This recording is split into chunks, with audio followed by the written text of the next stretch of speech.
All right, guys, we have Indiana head coach Terry Moren. She will make an opening statement, and then we will take questions for our student athletes, dismiss them, and then take questions for Coach Moren. So, Coach, go ahead. Well, it's an incredible time of year right now. We are very, very excited.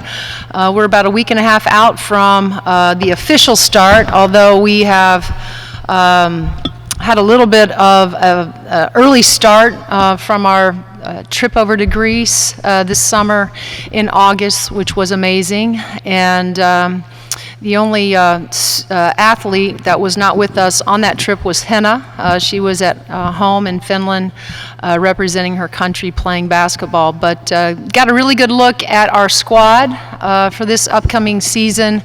Got a lot of very interesting, talented pieces. Got some big shoes to fill with the departure of Grace Berger, but very, very confident that we have added some really great pieces in Lene and Jules and Charnice. And so we are just really excited about what's ahead of us. Our schedule is incredibly difficult, but that's how we want it. And I'm just happy to be up here with Sid and Sarah today for the start of what's going to be, I think, an exciting season. All right, we'll go ahead and take questions for Sydney Parrish and Sarah Scalia. We got a question in the back. Andrew? Lou, go ahead. How long did it take you to get over the feeling of disappointment of losing to Miami in the home playoff game when you had such optimistic feelings going into the tournament?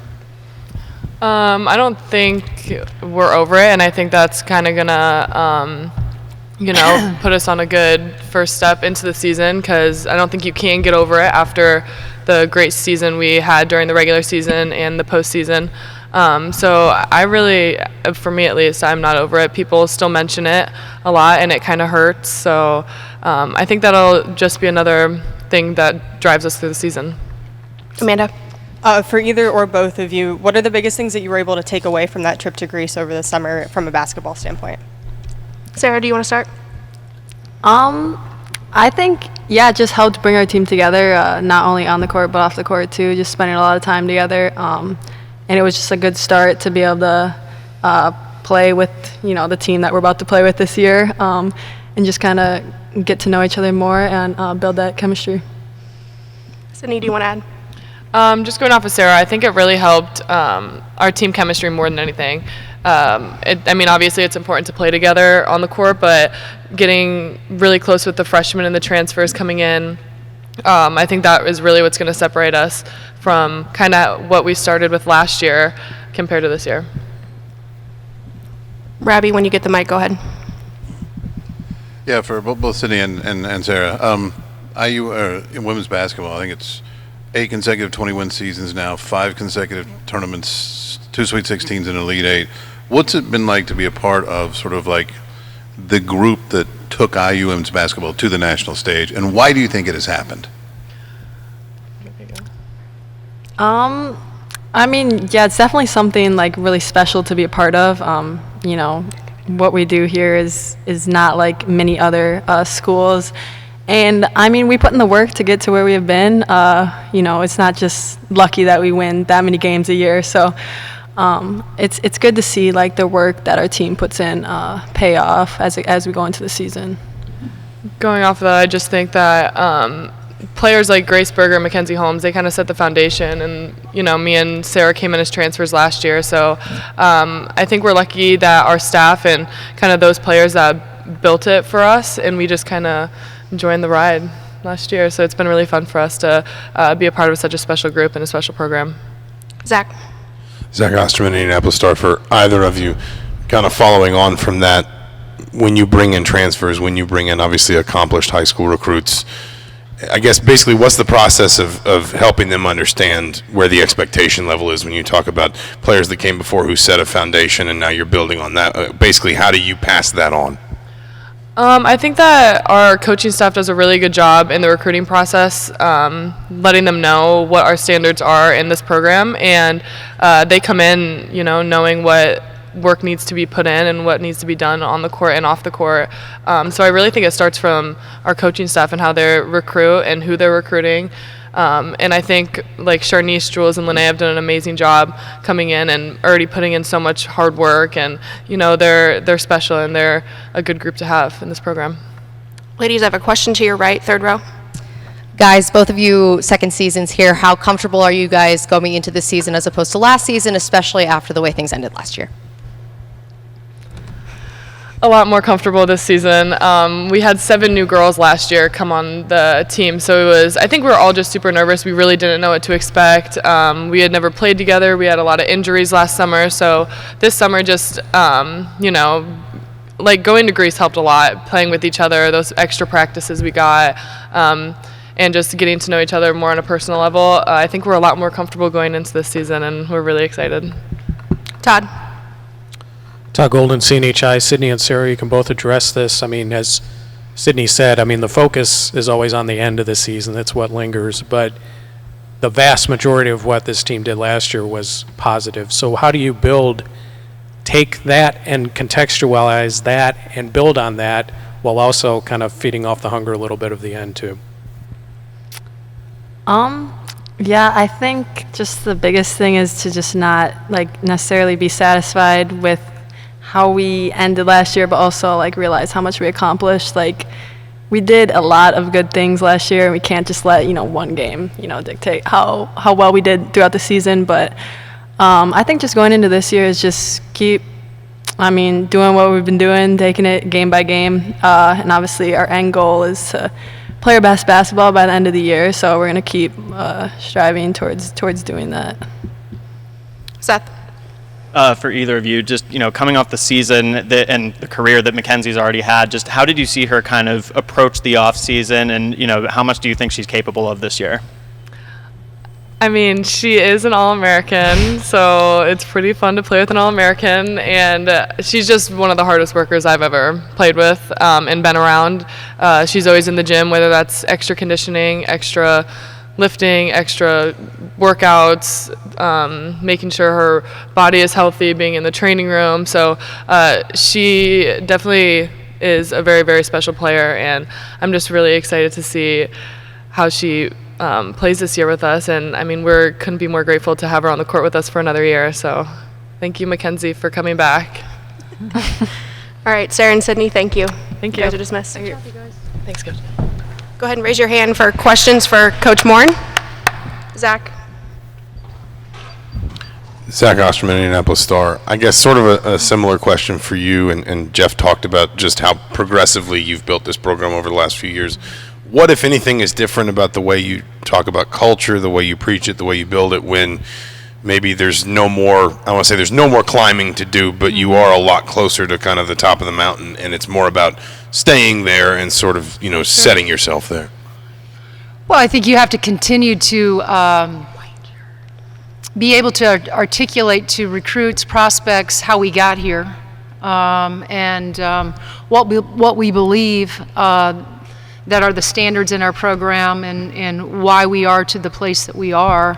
But Sid said it perfectly. I mean, you have to find the recruits that are about the things that we value, and that's the work piece, that's the character piece, that's the team piece. And so, it's, as we all know, in athletics, it's one thing to build it, it's another thing to sustain it. So recruiting has changed for us in terms of the talent pool that we're now recruiting. We're up against the very best. We wouldn't have it any other way. But we still are who we are. We're the team that has always prided itself in its work ethic. We're the team that will continue to play with the chip on its shoulder. We're the team that kind of feels like we still have so much to achieve. And that's why we are who we are, is because we walk into, whether it's Cook Hall or Assembly Hall every day, with this workman-like attitude that we haven't achieved anything yet. And that's what I love about our team and their mindset. there's still, as we always say, there's more work to be done. Amanda. Coach, this time last year you pointed to Chloe Moore McNeil as a player who was primed to have a breakout season. I'm curious, at this point, is there another player on the team that you think is in a similar position? Right, yeah. And I was right? That's a great question. I don't know that I feel like with the returners that we have, the experience that we have, the vets that we have, here's what I do know. The 3 that we brought in, those new kids, are going to have to help us. And they're going to have to grow up quicker than normal. We usually say by the time that they return from Christmas break, you're no longer freshmen. You gotta be wiser and you have to grow up faster. But I think we're going to need the 3 of them from the beginning, right out of the gates, to show up and give us really good minutes. And I think they're capable of that. Coach, question right in front of you in the back. Hey, Coach. Mason Hordesky with WHS 11 in Louisville. You being a part of that FIBA team that just took home gold, first of all, what was that experience like? And was there anything that you took away from a coaching standpoint watching the overseas games and overseas teams that you want to implement here? Well, being a part of USA Basketball is always a special invite. Anytime you have the opportunity to represent your country, that's a big deal. I will say that Madrid, Spain, which was far different from Greece, but nonetheless, they were still both really, really great trips. The trip to Spain was more of a work trip, though. And yes, in order to go over there and win a gold, you're going to be up against some really great international teams. And what I always love about that experience, being on having to prep and do scouting reports, you pick up a lot of subtle things that they do over there in terms of their spacing, how they play, and you hope that you can come back and put some of those into place with your own team. But it was a summer of you always want to get better.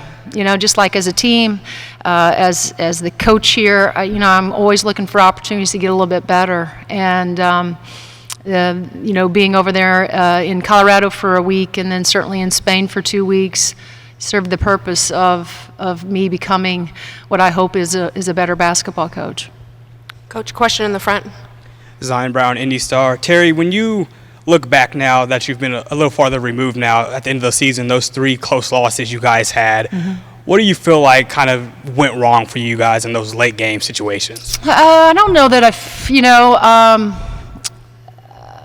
well, a couple different things happened. When we were at Iowa, for the end of that was a little bit, hindsight's always 20/20, and would you do something differently in terms of schematically? We might have done that. It was unfortunate. Chloe falls down, can't get to Caitlin quick enough, and she has to shoot one hell of a shot in order to beat us, at their place. And then, you fast forward to, I'm going to assume you're talking about the Big Ten tournament, where Mac gets dinged up in the first round against Michigan State, and she's not the same Mackenzie against Ohio State. And then we go into the NCAA tournament with Mackenzie not practicing for 12 days before we play. And so even though, she doesn't play in the first round against Tennessee Tech, she plays, starts in the first half, a little bit rusty, had to get her feet, which we knew was going to be the case. But we didn't get off to a very good start there either. You got to give credit where credit's due. Miami came out and punched us pretty good in that first half, and we didn't respond. But we did play from behind. We made it a game. I thought we had a chance there. It could have easily have gone into overtime, but it didn't. I think to hear these guys talk about it, it's something that they remember. It's something that motivates them. But for me, I think as I've gotten older in this game, I think I'm more wise in that one game. Those 3 games don't define the season that we had. It was incredible. And, I don't want to take anything away from that. You win the first ever Big Ten championship in 40 years. You get the number 1 seed, never happened in this program. So there's a lot of things that could have, you might list that did go wrong, but that list of all the things that went right is far greater. Rick, to your left here, Coach. Yeah, Terry, Rick Bozich over here. Where are we at? Oh, To your hey, left. yep. How are you? I'm From great. WDRB in Louisville. Yep. The growth in terms of interest in this program has been exponential over the last few years. I think this year you're going to more reserve seating. Do you sense that? Do your players sense that when you're out around the community or state? And how much more can it grow? Yeah, it's interesting how often prior to us going to reserve seating, how often that I do get stopped and ask, well, first of all, how much they enjoy watching our program, but then there's always that follow-up question, what are you going to do with the seating problem? What are you going to do with the parking problem? As I always tell them, I have a bigger job, and that's to coach women's basketball, and I will take their concerns elsewhere. And we've done that, and we're excited, that we've, I wouldn't say created problems, because I think Scott would tell you that it is not a problem at all to have reserved seating and parking for women's basketball. But it did become a little bit of an issue because our fans, we try to get down here and warm up, and 90 minutes prior to tip-off, there's a line of people that are trying to hustle down here to get great seats. That to me is a great problem to have.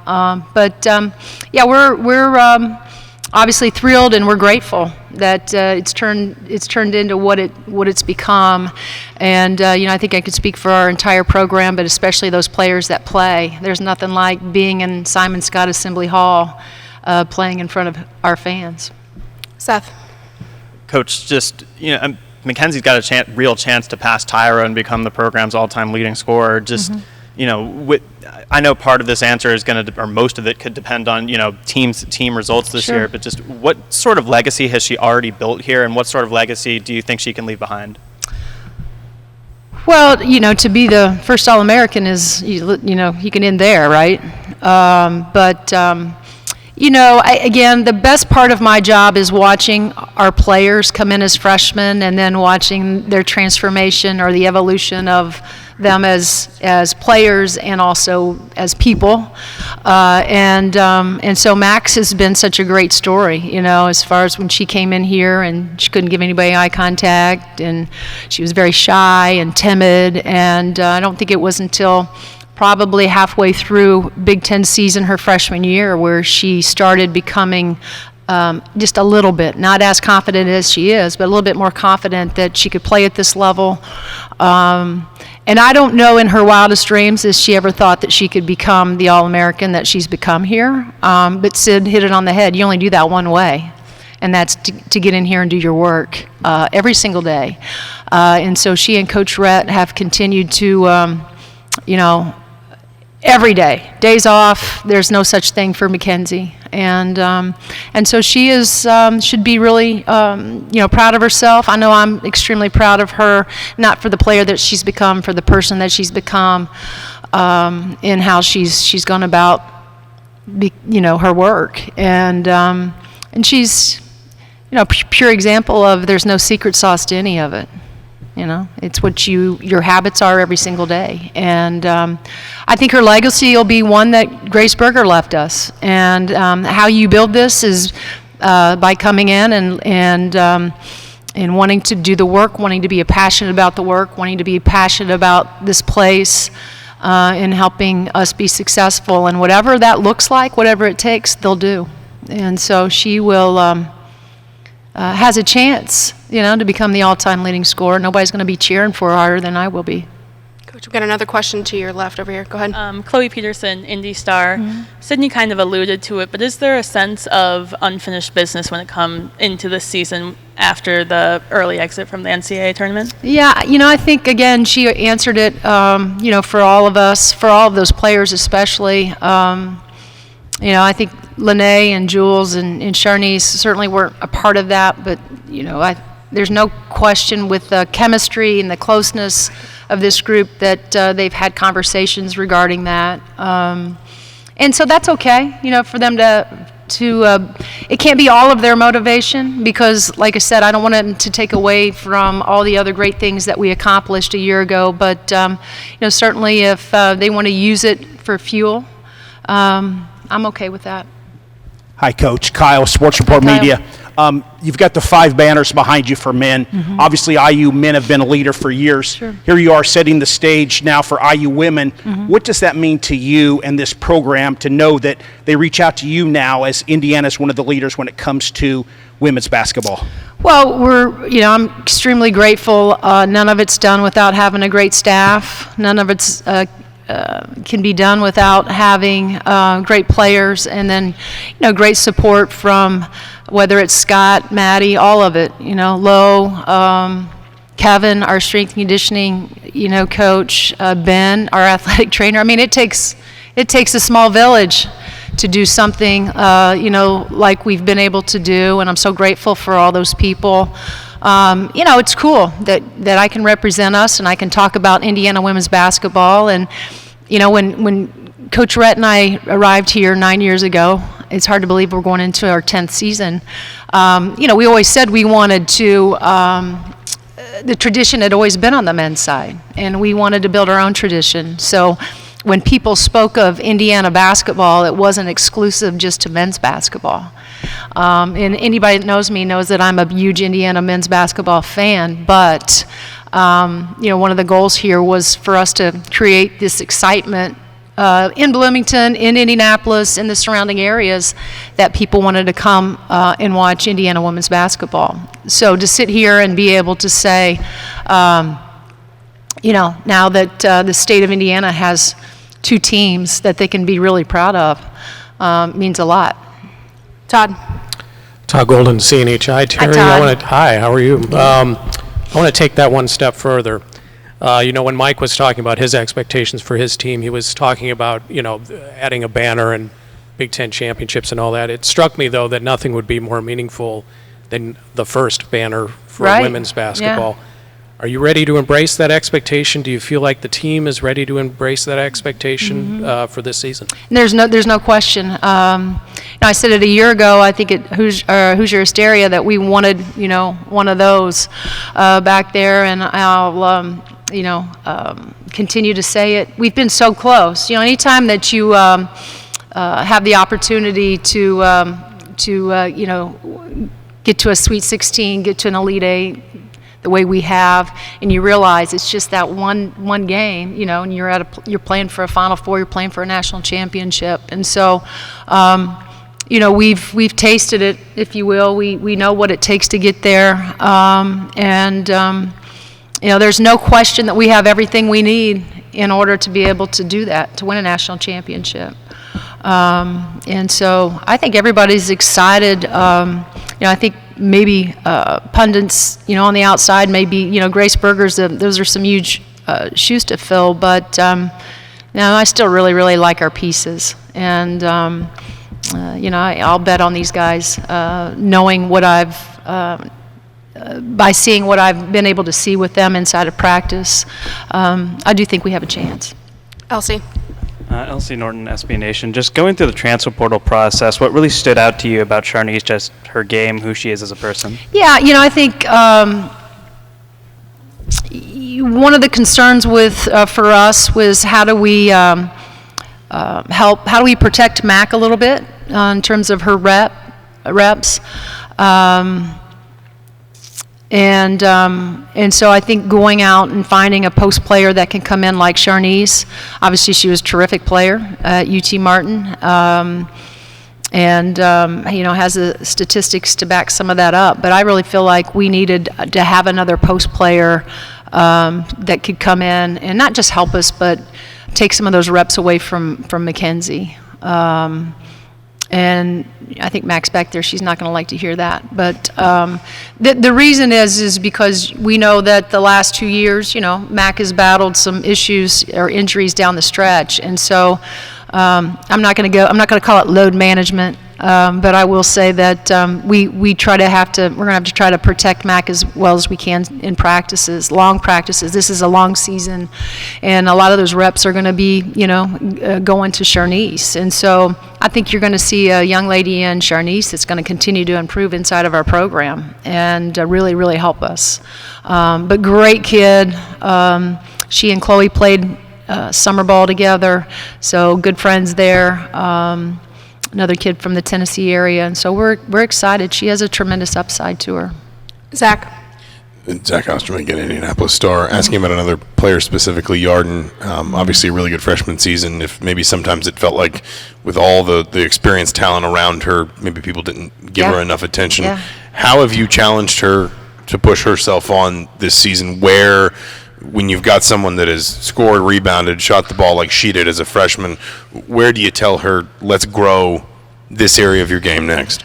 Well, yeah, I think one of the particular areas, and she's been working with AP a lot in her player development, is, she obviously shot the ball, as you mentioned, Zach, at a really high clip. But, I want to be able to utilize her like we used Grace Berger as a post, right? And there was often times that we felt good about the matchup that Grace had on her, and we had play calls that would send Grace to the low block, play with her back to the basket.